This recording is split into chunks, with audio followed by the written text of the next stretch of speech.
Al hablar de neurodivergencias, siempre se nos viene a la cabeza entidades como el espectro autista, la dislexia o el TDAH, pero muy rara vez se habla de las altas capacidades intelectuales.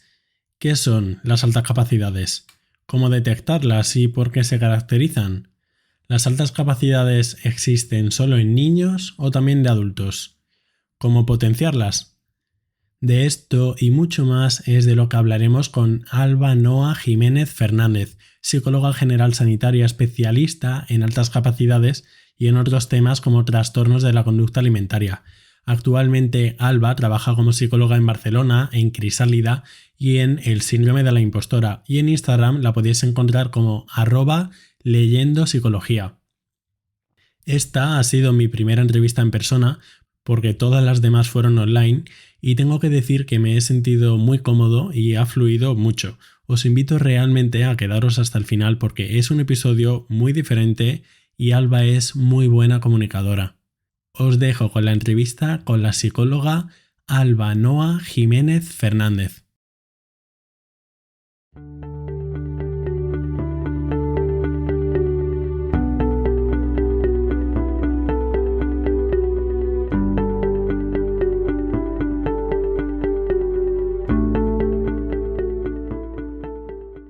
Buenos días, Alba. Muchísimas gracias por venir. ¿Cómo definirías las altas capacidades? Creo que no es del todo cierto relacionarlo directamente con el coeficiente intelectual, ¿no? Sí, no es del todo cierto. Antiguamente, o bueno, durante mucho tiempo sí que ha sido como el componente, ¿no?, que más se tenía en cuenta, o incluso, ¿no?, el único que se tenía en cuenta. De hecho, la OMS define un poco la superdotación como 11, ¿no?, por encima de 130, y es verdad que es un factor a tener en cuenta, pero yo no. Las altas capacidades al final se concibirían como una habilidad o un potencial, ¿no?, para desarrollar ciertas habilidades, ¿no?, sobre todo, y un funcionamiento, una manera de aprender, de sentir, de relacionarse un poco distinta, ¿no?, pues digamos a la norma, a la media, ¿no? Entonces es un poco un diagnóstico que tiene que ver como componente multifactorial, ¿no?, que hay que ver pues esto, componente cognitivo, pero también emocional, relacional, ¿no? Sí, porque normalmente solemos pensar que es simplemente cognitivo, que se le da bien las matemáticas o estudiar simplemente, ¿no? Porque si tuvieras que decir a lo mejor una lista así, grosso modo, de cuáles son las características generales de alguien con altas capacidades. Sí, bueno, fíjate que incluso, ¿no?, en los dos ejemplos estos que decías de estudiar y de las matemáticas, ya incluso va más allá de lo cognitivo, que es incluso académico, ¿no?, a lo que solemos relacionarlo, y de hecho hay muchas altas capacidades que son fracasos escolares. O sea que yo lo juntaría un poquito como en 4 puntos, ¿no? Uno es ¿no?, el potencial como para desarrollar habilidades, ¿no?, desarrollar talentos, y todo lo que tiene que ver con la parte del aprendizaje, ¿no?, pues esto, la manera en la que se aprende, ¿no? Luego tenemos la parte, ¿no?, más de la parte emocional, ¿no?, la sensibilidad, o incluso la manera de entender y de concebir el propio mundo emocional, el propio mundo interior. Al final son personas que se plantean muchas preguntas, ¿no? También son la curiosidad, digamos, sería un punto importante, y desde pequeños, ¿no?, se pueden estar preguntando los para qué, o no, al final preguntas más existenciales, que eso influye directamente con la parte emocional, ¿no? Y te puede llegar a generar, ¿no?, un vacío, por ejemplo, ¿no?, o una crisis, ¿no?, más a nivel existencial. Luego hay un punto también que es el desarrollo asincrónico, ¿no?, que tiene que ver precisamente con la parte cognitiva, y es que son, bueno, ¿no?, cuando son niños, son niños que desarrollan más precozmente el área cognitiva y entonces las otras áreas, ¿no? Pues la emocional sería, se quedan en la etapa madurativa que corresponde, ¿no? Entonces hay una sincronía importante entre las dos áreas y eso genera a la vez también dificultades, ¿no? Malestar, puede generar, ¿no? Frustración, porque al final hay como una diferencia madurativa dentro de, ¿no? Pues del propio niño, de la propia maduración. Y luego hay un punto muy importante que es la creatividad, y la creatividad no entendida como la parte artística, porque no tiene que ir por, que también podría ser, ¿no? Pero no, la creatividad a la hora, pues esto de aprender, de resolver, ¿no? Pues problemas, de plantearse cuestiones, ¿no? Pues... Y porque son tan frecuentes, bueno, no sé si es tan frecuente, pero bueno, desde luego se comenta mucho el tema del fracaso escolar con las altas capacidades. ¿Es simplemente por un aburrimiento o por qué? Claro, sí, no sé si son tan frecuentes, sí que es verdad que es como que es el punto ¿no? más llamativo quizá, ¿no? Altas capacidades, fracaso escolar. Vamos a pararnos aquí, ¿no? ¿Qué está pasando? El aburrimiento puede ser un punto, no te diría, ¿no? que es una norma general, porque ¿no? De hecho estaba un poco pensando en así consultantes que yo haya tenido, ¿no? que han podido ser un fracaso escolar, y tenemos que ver, yo creo, fíjate, con la autoestima, ¿no? Con lo que crees que puedes llegar a ser o lo que crees que eres, o incluso al final, ¿no? Si estás en el colegio y es verdad que igual te aburres o no entiendes el para qué tienes que aprender algo, o incluso, ¿no? Pues no es de tu interés, porque básicamente si no es de tu interés, a veces, ¿no? Con las altas capacidades, pues, no prestas atención, ¿no?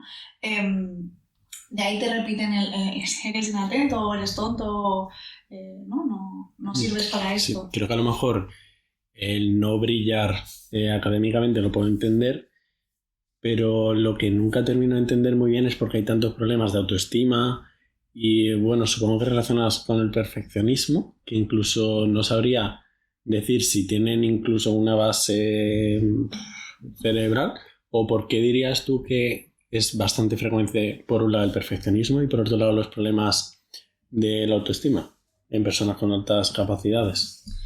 Sí, los problemas de autoestima tienen que ver, yo creo, con varios puntos. Uno podría ser esta sensación que es bastante general, ¿no? de ser un bicho raro, o de no acabar de sentir, ¿no? que algo tengo yo que es diferente a los demás, pero no sé qué es, ¿no? O no acabo de ser yo el problema, ¿no? Entonces se genera un poco este discurso de algo pasa conmigo, ¿no? Que no sé lo que es, y creo que puede tener que venir por ahí.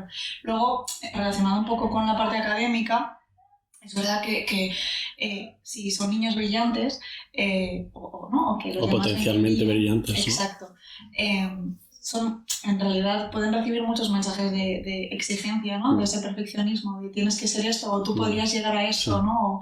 O puedes dar más, o ¿no? Esto no es suficiente para ti. Entonces hay una primera necesidad de exigencia y de perfeccionismo, ¿no? Y luego, por otra parte, el no soy suficiente. Claro. Y es tanto intrínseco como extrínseco, ¿no? ¿A qué te refieres? Que el perfeccionismo viene de propio y también de el resto de personas que te dicen puedes llegar a... Sí, de las dos partes, ¿no? La parte más intrínseca al final también, ¿no? Tiene que ver con el componente... ¿Y cómo lidias tú con los pacientes o tu experiencia, lo que te has formado, el tema de las expectativas y el perfeccionismo? ¿Qué consejos puedes dar a estas personas? Yo, claro, es verdad que con el tema de los consejos siempre, ¿no? Me gusta como dejar muy claro que es muy importante ver cómo afecta la característica o la dificultad en concreto a cada persona, porque el perfeccionismo puede manifestarse de muchas maneras, ¿no? La exigencia puede manifestarse de muchas maneras y puede tener un trasfondo distinto, ¿no? En cada persona, lo que te mueve o lo que te impulsa a necesitar tanto esta parte. Entonces yo sí que lo primero que hago es un poco analizar, ¿no? Qué hay detrás de ese perfeccionismo, ¿no? ¿Cuál digamos, es un poco la herida, ¿no? Y se puede tener altas capacidades sin no tener ni altos sentimientos de perfeccionismo ni problemas de autoestima, porque esto me recuerda al libro este, que seguro que lo has escuchado, el de Demasiado inteligente para ser feliz. Sí. que el título no me encanta. Vale.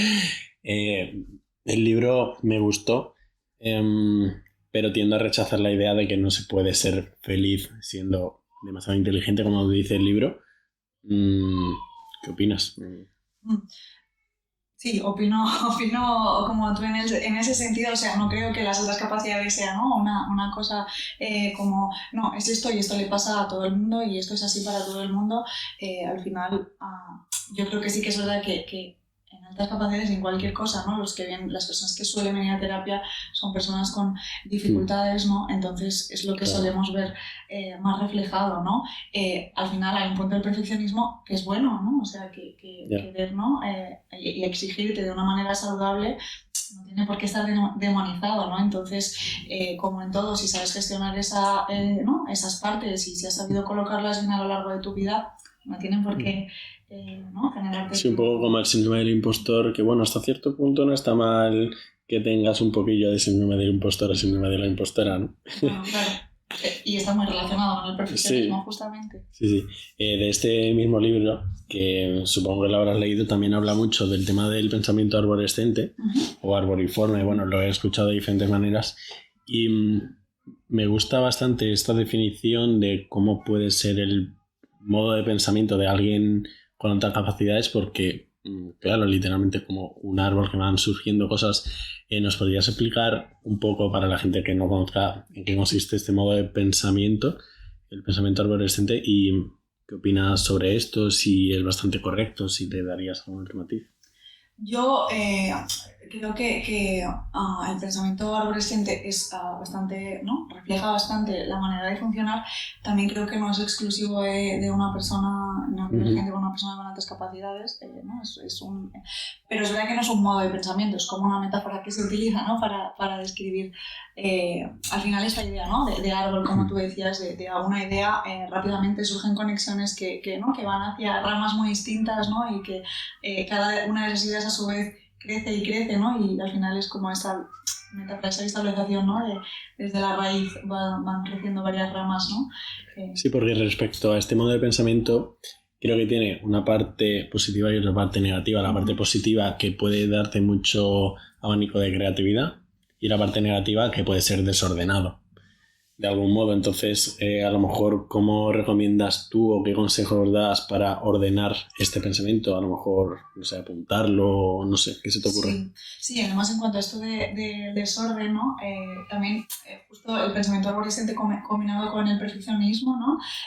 Es como que hay mucha gente paralizada, ¿no? Que no tiene muchas ideas y nunca llega a hacer ninguna porque no sabe por dónde empezar, ¿no? La parálisis por análisis. Eso es. Entonces es justamente esto, ¿no? Al final yo lo que recomiendo mucho, porque además he visto, ¿no? que suele funcionar así a nivel genérico, luego siempre, ¿no? Cada uno sabe lo que le funciona, es justamente sacarlo de tu cabeza, ¿no? Porque como todo pasa dentro de tu cabeza tan deprisa, ¿no? que ni tu cuerpo es capaz de asimilar, el hecho de estar escribiéndolo, primero lo frena un poco, ¿no? Porque la velocidad a la que piensas tiene que frenar para tú poderlo escribir. Y segundo, luego lo tienes fuera, ¿no? Y una vez fuera puedes verlo con perspectiva, puedes tomar decisiones, puedes ordenar, ¿no? Me acuerdo que una chica a la que acompaño, ¿no? Hicimos la idea de poner posits, ¿no? Tú pon posits y así cada vez que esa idea llegue a algún lugar, el posit sale y un poquito también va teniendo orden, va teniendo estructura, ¿no? O sea que sacarlo fuera, ya sea escrito o hablando con alguien, ¿no? Pero... Qué bueno. No llevarlo tú solo, ¿no? Porque crece y crece. Me ha encantado el matiz ese de a las que acompaño. Creo que te quería preguntar también, has hablado un par de veces de neurodivergencia y claro, eso supongo que será una pregunta frecuente. ¿Se considera las altas capacidades una neurodivergencia? ¿Y qué son las neurodivergencias? Sí, las altas capacidades son una neurodivergencia porque justamente, ¿no? La neurodivergencia es un poco un modo de funcionar, ¿no? Un desarrollo distinto a la norma, distinto a la media, ¿no? Entonces, justamente un poquito en la línea de lo que comentábamos cuando las definíamos, precisamente es esto, ¿no? Y al final, pues la neurodivergencia trata de esto, ¿no? ¿Y a cuántas personas afecta? Más o menos, se supone que No sé, ¿sabes más o menos un porcentaje así estimado? Aunque no sé si se ha estudiado mucho. Claro, el tema de la prevalencia en altas capacidades yo es un tema que dejo un poco aparte porque sí que hay una estadística, por ejemplo, en alumnado, ¿no? En el que más del 90% de los alumnos con altas capacidades no son detectados. Entonces, si más del 90% no son detectados, el porcentaje que tengamos... ¿Más de un 90%? Sí, no son detectados, claro. El porcentaje que tengamos de prevalencia es muy poco significativo, ¿no? Los datos son bueno, para mí muy inciertos. Vale. Me parece muy interesante esto de que dices que la inmensa mayoría no son detectados, que, bueno, el porcentaje podrá variar, pero el caso es que muchos probablemente no son detectados, que me recuerda a... bueno, estuve escuchando, igual te suena Mensa, bueno, una organización, ¿no? Que un antiguo presidente de Mensa hablaba de que en porcentaje había menos mujeres con altas capacidades, lo cual probablemente no sea cierto, sino que... bueno, prefieren adaptarse a ser diferentes. Entonces, quería preguntarte un poco sobre esto porque creo que en las altas capacidades, bueno, se paga el precio de dejar a un lado a lo mejor tus diferencias para encajar. Uh-huh. Es un tema que además me encanta. Además hay bastantes divulgadoras sobre las neurodivergencias en mujeres, ¿no? No creo, no sé, no sé cuál es el porcentaje de hombres y mujeres, pero lo que está claro es que aquí también afecta el sesgo de género, ¿no? Me acuerdo también cuando estudiaba un poco sobre el síndrome de la impostora, ¿no? Que leí un estudio que decía que las niñas a partir de los 6 años ya no asocian la inteligencia y la brillantez, ¿no? En este ámbito con su género, ¿no? Sino que lo dejan como este lugar no es para mí, no, esto es para los hombres. Claro, 6 años. Entonces, si precisamente la inteligencia, ¿no? A nivel, pues esto, ¿no? A nivel de género se ha asociado o se ha dejado para los hombres, como yo voy a plantearme siendo una niña que tengo altas capacidades, ¿no? Es un lugar en el que ni me interesa ni le interesa a la sociedad, ¿no? Que yo vaya hacia allí, ni me creo, ¿no? Que este lugar sea para mí. Entonces, por un lado hay esta parte y yo luego creo que por otro lado, en general en todas las neurodivergencias y en general podría decirse en bastantes puntos, son diagnósticos muy estudiados en chicos y al final hay manifestaciones diferentes, ¿no? Porque, ostras, la socialización también nos afecta, ¿no? Y aquí es donde aparece esto que tú dices, ¿no? Que es el masking, ¿no? Que es como la máscara, ¿no? Las mujeres, pues eso, por el proceso de socialización tenemos más tendencia a complacer, más tendencia a detectar, ¿no? Lo que se espera de nosotras, ¿no? Y entonces lo camuflamos ahí, ¿no?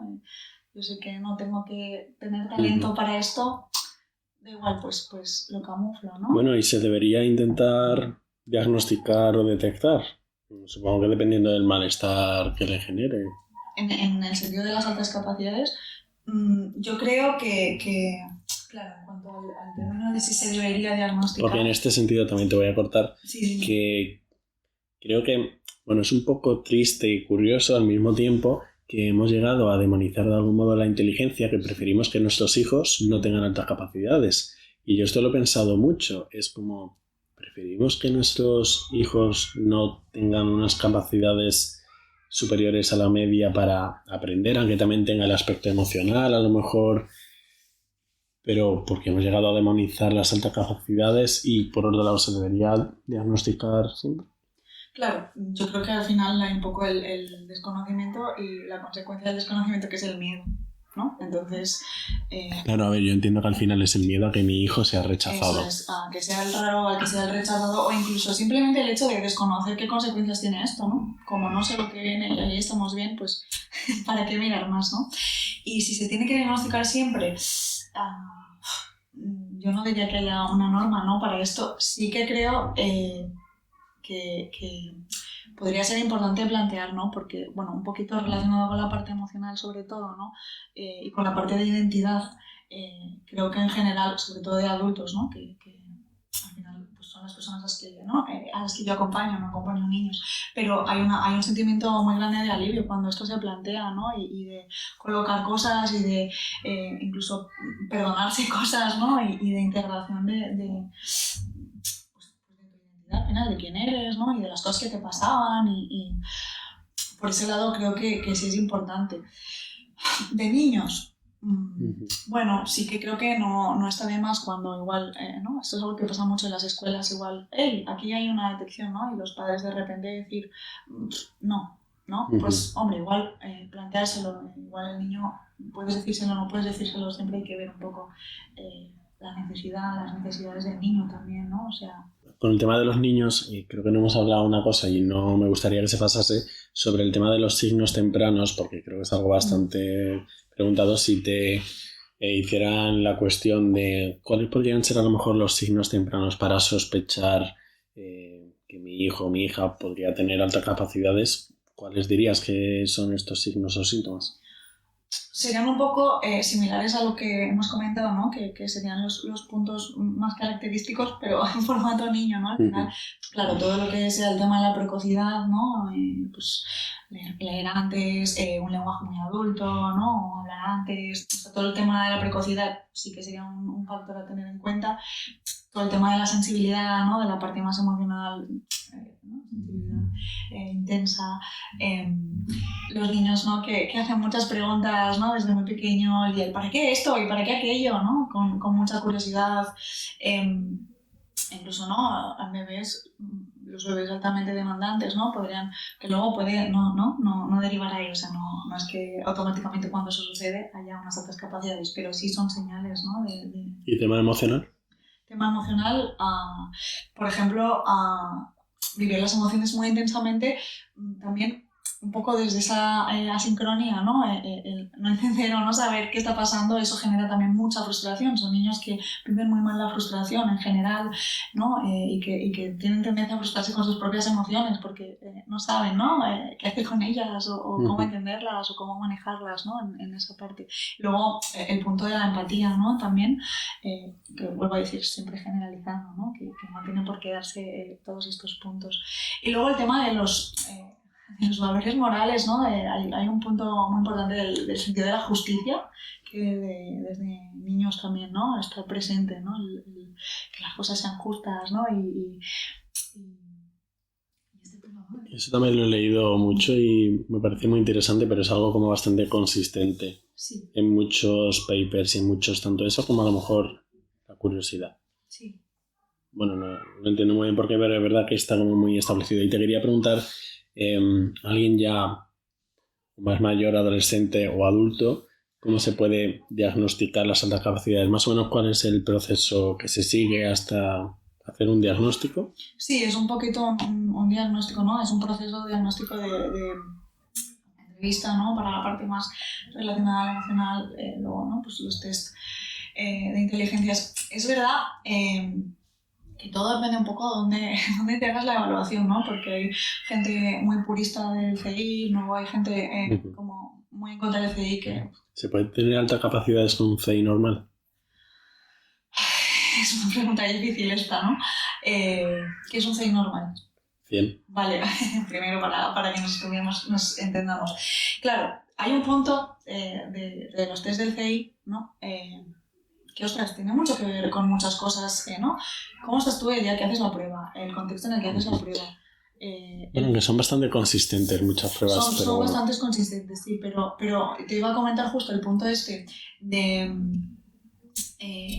lo del fracaso escolar, ¿no? Si eres un niño que ha crecido con esta idea de soy tonto, evidentemente tu CI, o sea, tu puntuación en el CI no va a reflejar tu CI porque tú tienes esa idea. ¿Cómo vas a orientarte, ¿no? A un test de inteligencia en ese sentido? O sea que evidentemente no salen unas locuras, ¿no? O sea...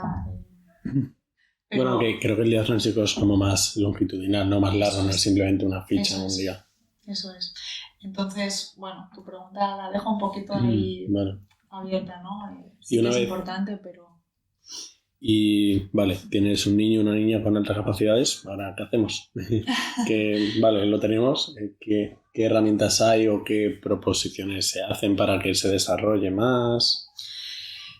Todo dependerá un poco del niño también, o sea, ¿no? Sé que en estos puntos los psicólogos somos a veces un poco como ambiguos, ¿no? Todo vale, nada vale, no sé.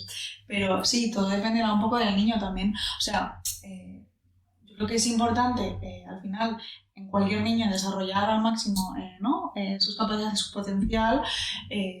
Pero ostras, igual al niño no le apetece, entonces también un poquito ver cuáles son sus intereses, en qué sí, ¿no? Porque de repente es un niño que podría ¿no? ser súper brillante académicamente, pero el niño quiere ser futbolista, entonces pues potenciar al niño, ¿no? Lo que le gusta, que es el fútbol, y lo otro pues ya llegará si tiene que llegar o no llegará, ¿no? Bueno, que el diagnóstico puede aportar alivio y ya está, no tiene que reportar aquí un genio ni un premio Nobel. Exacto. Entonces es un poco, yo creo que ahora pues ahora yo diría, infórmate y ahora, ¿no? Aprende también pues para gestionar a tu niño en este caso, para entenderle más, ¿no? Lo que le puede pasar o incluso ayudarle a poner palabras y luego para entenderte, ¿no? O entender más cómo puedes tú ayudar o cómo puedes tú acompañar, ¿no? A ese niño.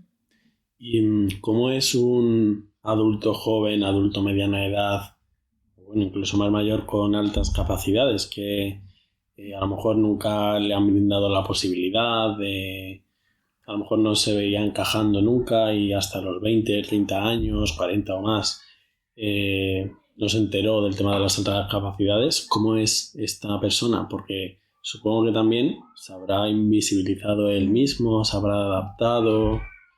Sí, más que cómo es como persona, porque yo creo que no, ahí sí que a nivel personalidad, porque tengas altas capacidades, no tienes por qué ser igual que otro que las tiene. Lo que yo sí veo más en consulta, ¿no? que al final no sé si eso podríamos generalizarlo, ¿no? Son personas que en general, ¿no? Tienen esta sensación que decíamos de no encajar, ¿no? De bichos raros, entonces de algo pasa conmigo, entonces hay mucho sentimiento de soledad, ¿no? No me siento acompañado. ¿Y qué herramientas se le da ya a alguien adulto que ya no está en el cole, ya no depende de unos profes? O incluso a alguien que va a terapia por otro motivo diferente y al final tú sospechas que podría tener tantas capacidades, que supongo que habrá ocurrido a ti o a algún compañero o compañera. Bueno, en definitiva, ¿qué herramientas se le pueden dar a alguien adulto ya con altas capacidades, que no le vas a dar más fichas como a alguien en el cole, aunque ahora hablaremos de esto? Claro, para el desarrollo, entiendo que preguntas, para el desarrollo Sí, por un malestar que a lo mejor puede ser por unas necesidades intelectuales no cubiertas. Claro, primero una es detectar esas necesidades intelectuales no cubiertas en el sentido de hacia dónde las quieres desarrollar, hacia dónde te gustaría desarrollarlas, ¿no? No todo tiene por qué ir en el sentido académico. Yo qué sé, si de repente tu interés intelectual se basa a nivel, ¿no? En el arte, en la pintura, desarrollalo, o sea, es un poquito ubicarlo en qué te gusta a ti, ¿no? En qué se te da bien a ti, en dónde te sientes autorrealizado, ¿no? Más esta parte cognitiva, pero yo creo que sobre todo con los adultos la parte más importante es la relacionalidad emocional, ¿no? O sea, aprender un poco a la emocional y la relacional, ¿no? Aprender un poco a herramientas de gestión emocional, ¿no? Incluso de ¿no? cómo relacionarte, no porque no sepa relacionarse, sino de entender un poco qué ha estado pasando entre su persona y los demás, ¿no? Y qué puede hacer diferente. O sea, yo creo que es más esa parte la que necesitan, ¿no? Porque así en general, si te preguntas en cuál puede ser la diferencia o las diferencias entre la forma de aprender de alguien con altas capacidades y alguien que no, porque creo que en realidad radica un poco en la forma de aprender. ¿Cómo aprende alguien con altas capacidades versus alguien sin altas capacidades? Sí, es uno de los puntos en los que radica, ¿no? la diferencia. Que tiene que ver también con esto, con el funcionamiento, ¿no? El pensamiento divergente, ¿no? En vez de ir de un punto A a un punto B. Explícanos qué es el pensamiento divergente. El pensamiento divergente es justamente así, ¿no? De manera simple como encontrar maneras diferentes, ¿no? de encontrar soluciones, ¿no? A mí me gusta mucho el ejemplo del ladrillo, ¿no? Tú puedes ver el ladrillo y pensar que sirve para una, ¿no? construcción. El pensamiento divergente sería el que dice, ostras, esto me va a servir de pisapapeles, ¿no? Como encontrar maneras creativas, digamos, de solventar situaciones. Esta parte, y luego es verdad que toda la parte de las funciones ejecutivas de trabajo, ¿no? Pues está más desarrollado, ¿no? Te quería hacer un par de preguntas para terminar. Por un lado, el tema de adelantar de curso, ¿qué postura hay actualmente? El tema de la sincronía que has comentado antes, ¿se recomienda, no se recomienda? Mira, yo te voy a dar mi postura personal porque creo que en general podría, ¿no?, haber diferentes posturas. Yo creo que es un poco en la línea de lo que ya te he dicho, miraría al niño, ¿no? Y primero le preguntaría al niño, porque creo que es muy importante. A veces no todo es lo cognitivo, es evolución cognitiva, ¿no? Y sí, a lo mejor le iría genial un curso más, pero él tiene todos sus amigos, ¿no? O ella tiene todos sus amigos en esa clase y es importante que lo consideremos. Evidentemente no cargar al niño o a la niña con la decisión, pero es importante escuchar lo que tiene que decir, ¿no? Y luego un poco preguntarse ¿para qué? O sea, ¿con qué sentido estamos queriendo adelantar de curso? ¿Qué buscamos, no? ¿Qué creemos que va a suceder con eso? Claro, a lo mejor debería ir más ligado a un malestar, si existe un malestar, que por... no sé, por... Sí, o al bienestar, ¿no? A los dos puntos un poco. Ver qué necesidades tiene específicamente ese niño o esa niña y a partir de ahí, ¿no? Evaluar un poco. Y ya por último te quería preguntar acerca de recursos o herramientas. Si te preguntase un padre de sus niños con altas capacidades o una persona ya adulta con altas capacidades, de consejos así un poco variados o herramientas para entender mejor sus altas capacidades, para dónde leer, qué escuchar, qué pueden hacer, así herramientas varias.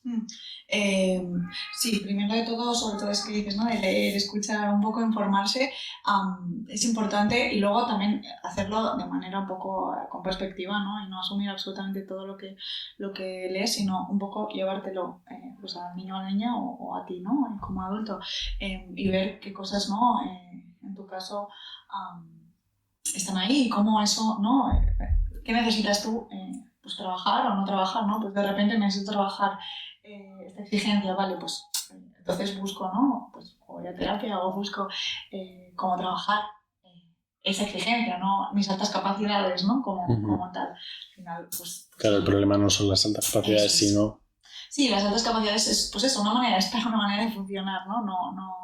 No es todo en sí malo ni todo en sí bueno, simplemente es una manera, ¿no? Entonces, detectar un poco ahí y... Un libro divulgativo, peli, vídeo, algo coloquial. El de Demasiado inteligente para ser feliz es como bastante conocido, pero... Demasiado inteligente para ser feliz es un libro que me ha gustado mucho recomendar a los pacientes adultos, pero desde esta vertiente más emocional, ¿no? Porque al final es verdad que este libro está escrito un poco desde la experiencia personal, ¿no?, de la persona que lo escribe. Entonces, bueno, hay cosas, ¿no?, que pueden quedar ahí por los aires. Luego hay varias cuentas, ¿no?, de Instagram, de YouTube, que me parece que tienen un contenido súper interesante, ¿no? Yo recomendaría en general que todo lo que ven, todo lo que busquen, vean que detrás de esa cuenta, detrás de ese libro, detrás de ese... hay todas las dimensiones en cuenta, ¿no? Porque hay gente que sigue divulgando simplemente a nivel cognitivo y a nivel de la inteligencia, ¿no? Y ahí puede... eso falta la parte emocional a lo mejor. Sí. A mí personalmente me gusta mucho Bea, que soy mamá valiente, que es una mujer que divulga sobre las neurodivergencias, sobre todo en mujeres, ¿no? Y creo que eso, o sea, su labor, ¿no?, de visibilidad concretamente es súper buena. Pero bueno, en general por Instagram, en cuanto a este tema, hay gente bastante, ¿no?, interesante como para ir aprendiendo un poco. Y bueno, para terminar, no sé si te sientes cómoda para contarnos un poco tu experiencia personal con altas capacidades, porque claro, ahora te has convertido en una persona que ayuda. Mi experiencia personal es un poco, bueno, yo me hice el diagnóstico de adulta.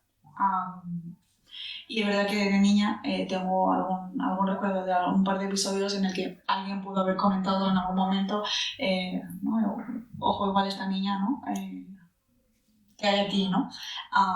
Pero es verdad que no fue algo a lo que se hizo mucho caso, simplemente pues porque no se creyó necesario, ¿no? Es Es verdad que si no hubieran preguntado probablemente hubiera dicho que no era necesario, porque seguramente el masking hubiera incrementado bastante. Igual da que pensar si hacer caso siempre a lo mejor. Eso bueno, es. Hay que un equilibrio escuchar. entre el paternalismo y el... Totalmente de acuerdo.